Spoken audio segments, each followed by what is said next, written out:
제가 가진 성경으로 신약 28면이고요. 마태복음 17장 1절부터 9절까지 말씀 이제 한 절씩 저와 함께 교독하시겠습니다. 엿새 후에 예수께서 베드로와 야고보와 그 형제 요한을 데리시고 따로 높은 산에 올라가셨더니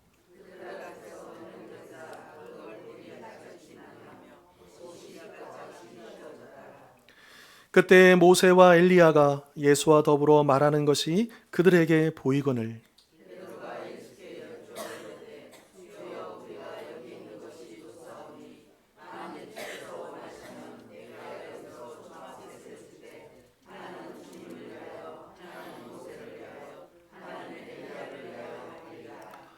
말할 때 호련히 빛난 구름이 그들을 덮으며 구름 속에서 소리가 나서 이르시되 이는 내 사랑하는 아들이요 내 기뻐하는 자니 너희는 그의 말을 들으라 하시는지라.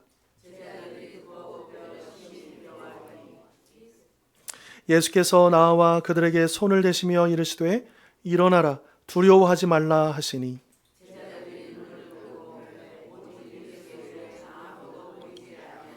같이 읽겠습니다.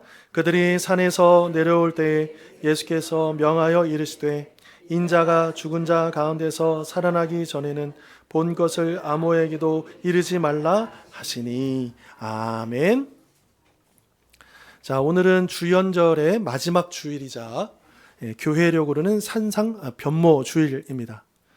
예수님께서 오늘 본문에 나오듯이 이 베드로, 야고보, 요한 세 제자들만 데리고 높은 산에 올라가셔서 해같이 빛나는 영광스러운 모습으로 변형되신 사건을 기념하는 그런 날이죠. 자, 여러분 지난주 우리가 이사야 58장의 말씀을 나누었습니다. 혹시 기억이 나실지 모르겠는데 그 말씀을 통해서 하나님께서는 우리에게 너는 물된 동상 같겠고 무너진 데를 보수하는 자가 될 것이다. 이렇게 약속해 주셨습니다.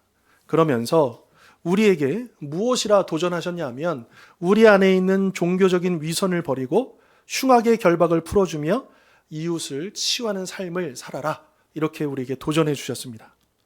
자, 그런데 이 거룩한 사명이 부담이 되는 것이 사실입니다. 왜냐하면 우리의 힘만으로는 그 사명을 감당할 자신이 없기 때문이죠. 그래서 오늘 우리가 읽었던 이 본문이 중요한 것입니다. 오늘 말씀은 우리가 그 사명을 감당할 수 있는 그 힘의 원천이 어디인지 그리고 그 힘을 어디에 써야 하는지를 말씀해 주고 있기 때문입니다. 오늘 본문에서 예수님은 제자들을 데리고 높은 산 위로 올라가셨는데요. 그것은 황홀한 은혜가 쏟아지는 곳이었습니다. 하지만 예수님은 그곳에 집을 짓지 않으시고 다시 산 아래로 내려오셨죠. 왜냐하면 산 아래에는 귀신 들려 고통받는 아이와 피눈물을 흘리는 아버지가 기다리고 있었기 때문입니다. 이처럼 산 위와 산 아래의 영적 긴장 관계를 통해서 2026년 사순절을 앞둔 우리 주원교회와 성도들이 과연 어떤 신앙의 모습을 붙들어야 할지 우리가 함께 살펴보도록 하겠습니다. 자, 먼저 1절, 2절을 보시면요. 예수님은 베드로, 야고보, 요한 세 제자만 데리시고 높은 산에 올라가셨습니다. 여러분, 이런 장면이 꽤 있어요. 복음서를 읽다 보면 그 12제자 중에서도 꼭 3명의 제자를 이렇게 이끌고 가시는 그런 장면이 많습니다. 그런데 여러분, 그 12제자의 그 순서가 아무렇게나 돼 있는 게 아닙니다. 이 복음서에 나와 있는 12제자의 목록들이 나올 때마다 그걸 종합해 보면 이 12명이 그냥 12명이 아니고요. 주님께서 3명, 3명, 3명, 3명 이렇게 묶으셨다는 걸 알 수 있어요. 그래서 쉽게 말하면 12명을 하나 그룹이 아니고 또 소그룹으로 나눠서 각각에 이끄셨고 그 중에 첫 번째 그룹이 바로 이 3명입니다. 이들이 첫 번째 그룹이고 이들은 더 특별한 경험과 더 특별한 가르침을 받는다라고 하는 것. 그리고 이제 그 12명의 제자들 목록이 요 본문에도 나오고 저 본문에 나오는데 순서가 약간씩 바뀔 때가 있어요. 그리고 이름도 다르게 불릴 때도 있어요. 하지만 리더가 되는 그 순서에 있는 제자들은 이름과 순서가 바뀌지 않습니다. 항상 베드로는 항상 베드로 자리에 나와요. 그 리더 역할을 했던 사람들. 요거는 그냥 참고로 상식적으로 알고 계시면 좋겠다라고 하는 거고요. 자, 그런데 어떤 놀라운 일들이 벌어졌느냐? 2절 보실까요? 이렇게 묘사합니다. 그들 앞에서, 그 세 제자들 앞에서 변형되사 그 얼굴이 어떻게 됐습니까? 해같이 빛나며 또 옷이 어떻게 됐어요? 빛과 같이 희어졌더라. 이렇게 말씀하십니다.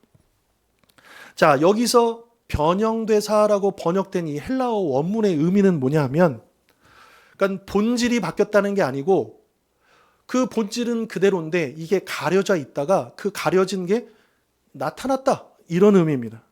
그러니까 이게 무슨 말이냐면, 지금 여기에는 이제 묘사를 해같이 빛났다. 아주 밝게 빛났구나. 또 옷이 빛과 같이 휘어졌다. 옷이 굉장히 휘었구나. 이거를 얘기하는 게 아니에요. 지금 여기서는 뭐냐면 예수님이 하나님의 영광으로 드러나는 거예요. 하나님의 영광으로요. 그런데 예수님이 이 순간에 인간이었다가 하나님으로 짜잔 본질이 바뀐 게 아니고, 원래 그분은 하나님이셨는데 인간의 몸을 입고 오셔서 하나님의 영광이 감춰져 있다가 이 순간 그 영광이 드러난 것이다 라고 하는 것이죠. 그래서 이때 예수님의 모습은 평소 제자들이 보던 그 예수님의 모습이 아니었던 겁니다. 흙먼지를 묻은 그 옷을 입으시고 또 밤낮으로 여러 군데를 돌아다니면서 사역하셨던 그 피곤하게 보이셨던 그 예수님의 모습은 사라지고, 대신에 눈을 뜨고 볼 수 없을 정도로 그렇게 하나님의 찬란한 영광 가운데로 변화되시는 그 모습으로 제자들 앞에 변형되셨다, 드러나셨다라고 하는 겁니다. 거기다가 3절 보십시오. 지금 예수님 좌우에 누가 나타났습니까?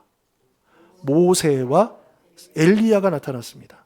모세는요, 율법을 대표하는 사람이에요. 엘리야는요, 선지자를 대표하는 사람이에요. 즉 모세와 율법은 구약을 대표하는 사람들입니다. 이것이 우리에게 주시는 메시지가 뭐냐? 예수님이 바로 구약을 완성하시는 분이다. 이 구약을 성취하시는 분이다라는 것을 보여주고 있는 거예요. 그러니까 우리가 마태복음 이 본문을 읽을 때, 와, 예수님께서 이렇게 짜잔 마술처럼 변하셨어, 이거를 보여주려는 게 아니고요. 지금 마태복음 저자가 예수님의 모습을 이렇게 그려줬다는 건 뭐냐면, 이 구약의 배경 속에서 예수님이 바로 그분이야. 이 구약을 완성하신 메시아야. 지금 이 메시지를 우리에게 주고 있다라고 하는 것입니다. 자, 아마도 제자들은요, 이 세 명의 제자들은 이 장면을 평생 잊을 수가 없었을 거예요. 여러분, 우리도 그런 경험이 있잖아요. 기도하는 중에 또 어떤 상황 속에서 잊을 수 없는 하나님을 만났던 그 신비로운 어떤 만남의 감격이나 그 기쁨이나 또 그런 감동의 장면들이 있지 않습니까? 예, 절대 잊을 수가 없죠. 그런 것처럼 베드로도요, 이 장면을 기억해서 베드로서에 보면 이 장면을 기록해 놓았습니다. 자기가 이 산에서 예수님 그 변화된 모습을 보고 어떤 느낌이었는지, 어떤 의미였는지를 본인이 밝힌 장면이 나중에 나오기도 하는 것이죠.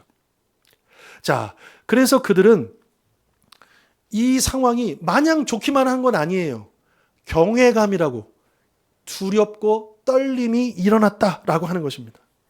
이 세상 어디에서도 경험할 수 없는 그 기쁨과 감격, 보통 이걸 황홀경이라고 하죠. 그 기쁨과 감격에 빠졌다라고 하는 겁니다. 자, 그런데 오늘 우리들에게도 이러한 산 위의 시간이, 이런 기쁨과 감격이 흘러넘치는 산 위의 시간이 반드시 필요하다라고 하는 거죠. 지난주 말씀에서 주님은 우리에게 아까도 언급했듯이 이웃의 그 흉악의 결박을 풀어주고 또 이웃들을 치유하는 삶을 살아야 한다라고 하셨는데, 내 안에 힘이 없으면, 그 은혜가 없으면 우리가 어떻게 그들을 도울 수 있겠습니까? 휴대폰 배터리가 방전되었는데 어떻게 통화를 하고, 자동차에 연료가 없는데 어떻게 짐을 싣고 달릴 수 있겠느냐라고 하는 거죠. 그래서 이 산 위는요, 영적인 충전소다, 이렇게 우리가 부를 수 있습니다. 그리고 오늘 우리의 영적인 충전소는 어디냐?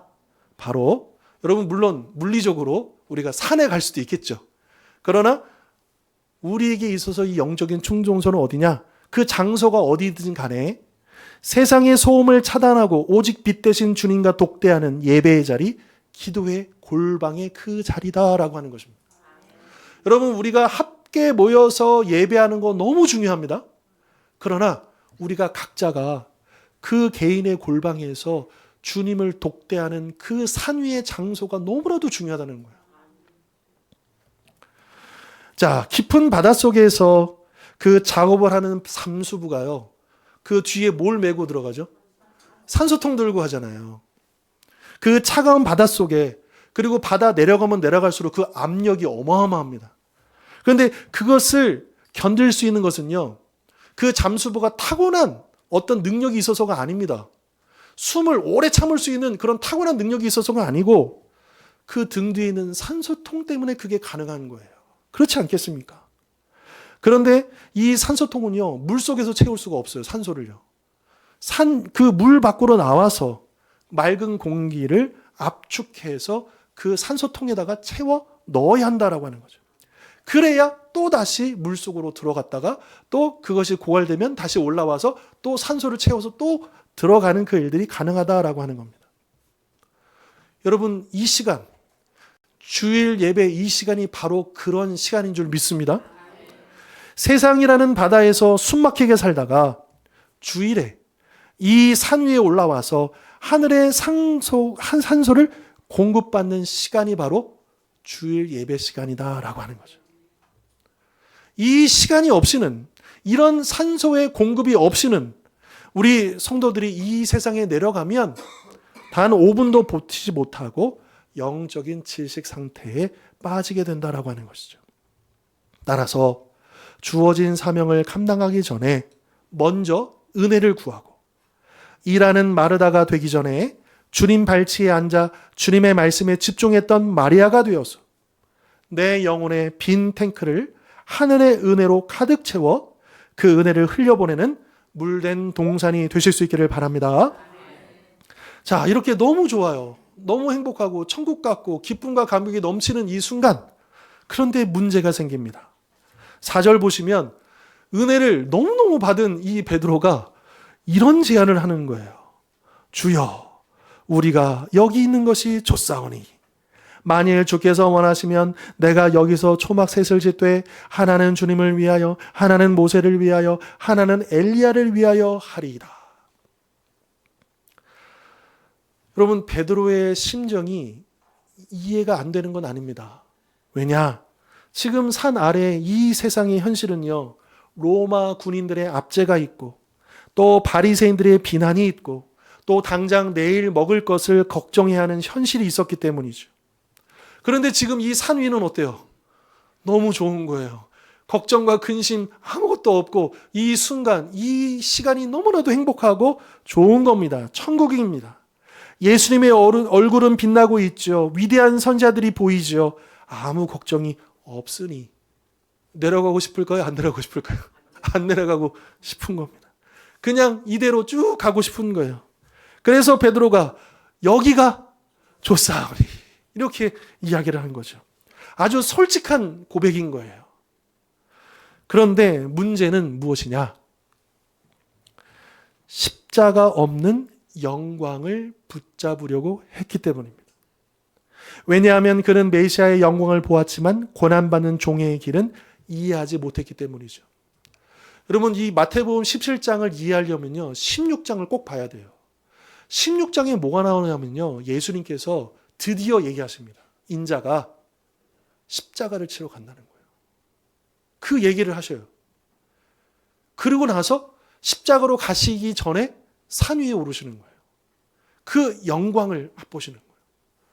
그러니까 여러분, 우리가 이 자리에 나와서 그 하늘의 영광을, 그 영적인 상소를 공급받는 이유가 뭐냐? 여기가 좋사오니, 이래서 여기가 모인 게 아니에요.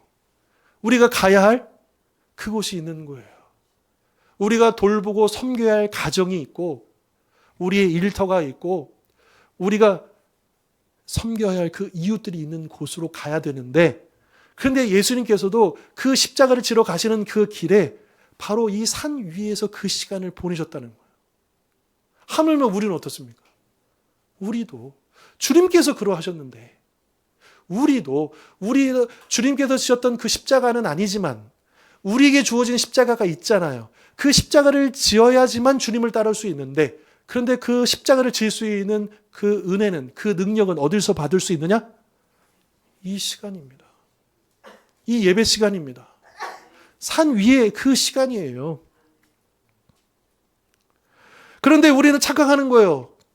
영광만 구하는 거죠. 이해를 못하는 거예요. 우리가 왜 모였느냐? 우리는 흩어지기 위해서 모인 겁니다. 그냥 우리끼리 모여서 좋고 그 모인 게 아닙니다.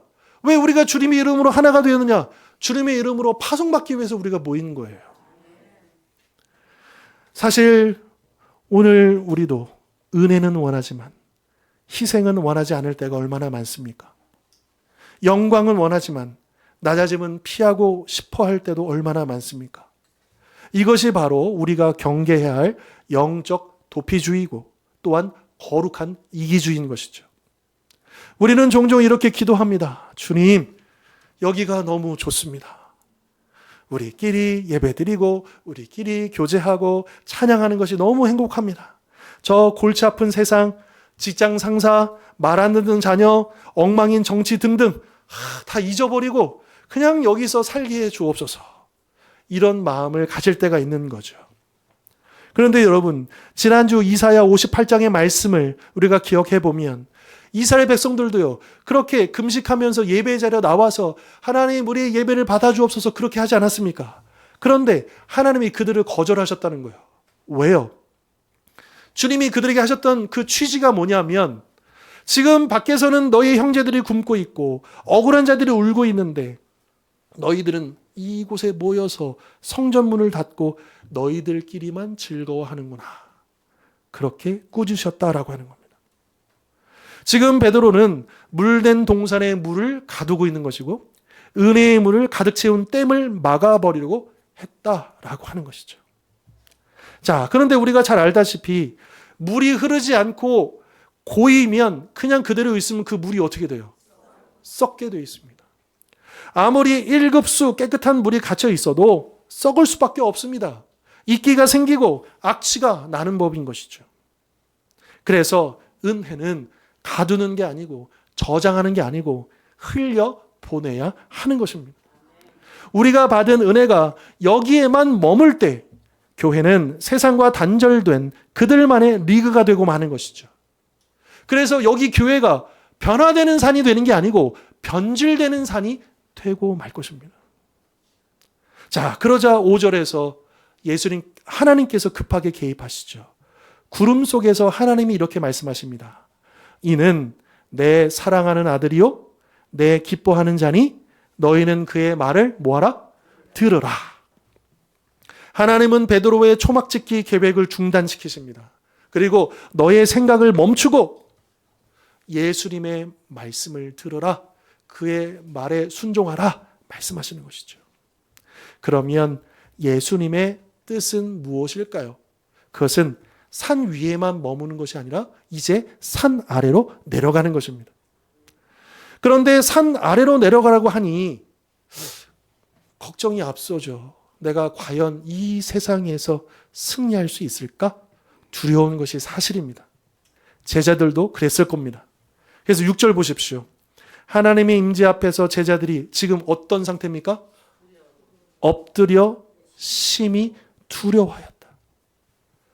여러분, 우리가 은혜는 받았지만 동시에 거룩한 부담감이 생겼잖아요. 우리가 이제 가정으로 가서 일터로 가서 이 세상으로 가서 내가 받은 은혜를 흘려보내야 되는데 내가 그걸 감당할 수 있을까? 부딪힐 수 있을까? 라고 하는 두려움이 있는 것이, 또 그걸 어떻게 하지? 막막함이 있는 것이 사실이에요. 그때 예수님이 7절에서 제자들에게 이렇게 행하시죠. 예수께서 나와 그들에게 무엇을 대셔요? 손을 대시며 이르시되 일어나라 두려워하지 말라 하시니. 여러분, 예수님은요 두려워 떠는 주저하는 그 제자들을 꾸짖지 않으십니다. 대신에 조용히 다가와서 손을 대시고 따뜻하게 일어나라 두려워하지 말라 이렇게 말씀하셨다는 거예요. 우리가 이 세상으로 내려가야 하는 건 맞습니다. 하지만 주님은 우리를 그냥 등 떠 밀듯이 그렇게 보내지 않으신다는 거예요. 두려워하는 우리의 어깨에 손을 얹으시고 내가 너와 함께 가고 내가 너를 도와줄 테니 두려워하지 말고 일어나라. 이렇게 위로하시고 격려하신다라고 하는 거예요. 주님이 이제 너희들 가서 열심히 해. 나는 여기서 기다리고 있을게. 이게 아니고 너희들이 가는 곳에 내가 함께 가고 너희들이 있는 곳에 내가 함께 있고 그러니 걱정하지 말고 담대하게 나아가 이렇게 말씀하신다라고 하는 것입니다. 따라서 우리가 산 아래로 내려갈 수 있는 그 용기는 나의 결단에서 나오는 게 아니고 바로 우리 주님의 터치, 우리 주님의 손 얹으심으로부터 나온 줄 믿습니다. 오늘 이 예배가 끝나고 또다시 이 세상으로 나아가는 우리의 어깨 위에 또 주님의 그 따뜻한 손길이 함께함을 굳게 믿으며 그 손길을 의지하여 담대히 일어나실 수 있기를 바랍니다. 자, 이제 9절의 말씀처럼 예수님은 결국 제자들을 데리고 산 아래로 내려오십니다. 그런데 왜 내려오셨을까? 자, 여러분 등산의 목적은요.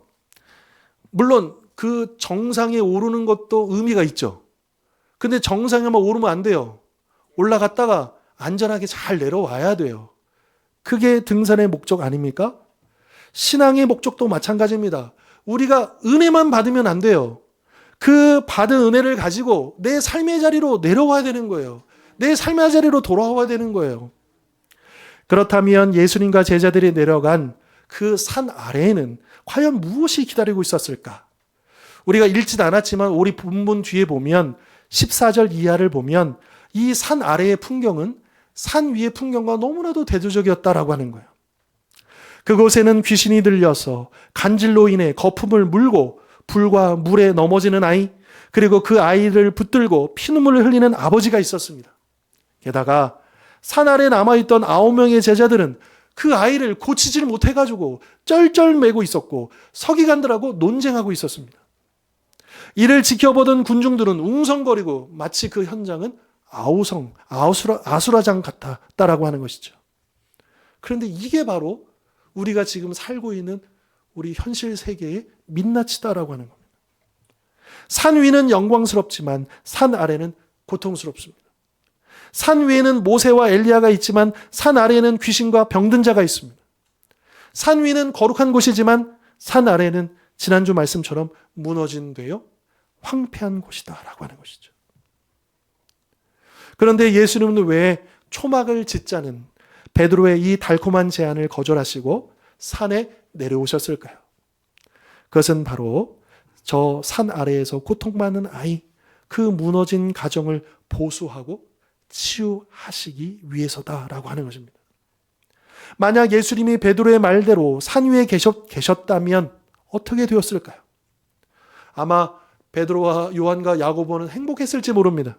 하지만 산 아래의 아이는 평생 불과 물에 넘어지며 고통 속에 살다가 비참하게 죽었을 것이고 그 아버지는 절망 속에 살았을 것입니다.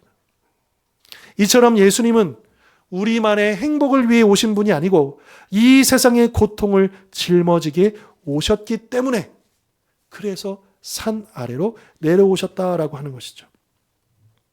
여러분 거대한 댐을 한번 생각해 보십시오. 그 댐 안에 물을 가두지 않습니까? 그리고 그 수위를 아주 최대치로 높여서 그 물을 저장합니다. 이것이 바로 산 위의 은혜입니다. 그런데 만약 댐의 수문을 영원히 닫아둔다면 그 댐은 그저 거대한 물 웅덩이일 뿐 아무런 소용이 없습니다.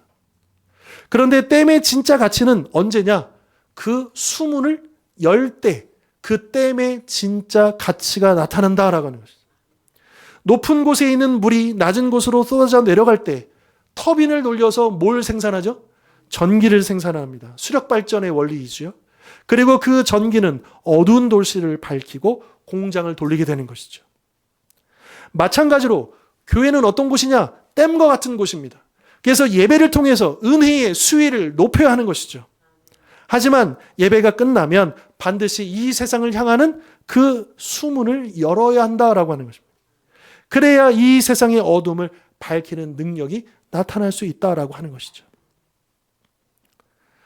그런데 우리가 지난주에 확인했던 무너진 데를 보수하는 자의 그 사명은 과연 어디에서 이루어지는 것입니까?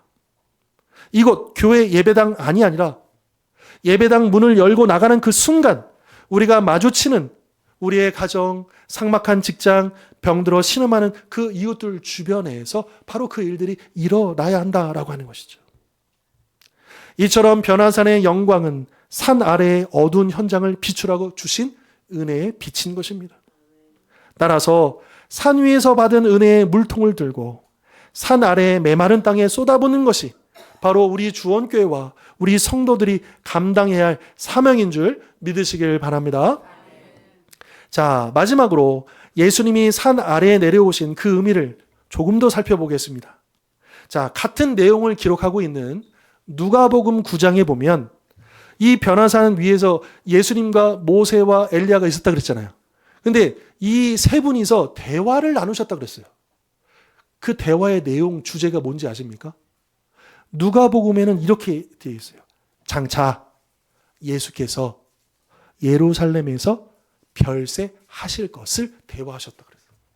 그러니까 이 세 분의 대화가 천상의 어떤 놀라운 이야기가 아니고 이제 곧 예루살렘에서 그 갈보리 언덕을 지고 올라가는 그 갈보리 산에서 짊어지셔야 될 십자가에 대한 이야기를 하고 계셨다라고 하는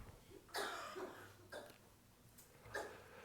그리고 영광의 산을 내려오신 예수님은 왕궁이 아니라 골고다 언덕에 있는 그 갈보리 산으로 향하셨다라고 하는 것입니다. 그래서 이 변화산에서의 그 황홀했던 그 놀라운 영광은 예수님이 십자가의 길을 걸어가시기 위한 준비였다라고 하는 것입니다. 예수님은 자신을 위한 영광의 초막을 짓는 대신에 우리를 위한 고난의 십자가를 지러 내려오셨습니다.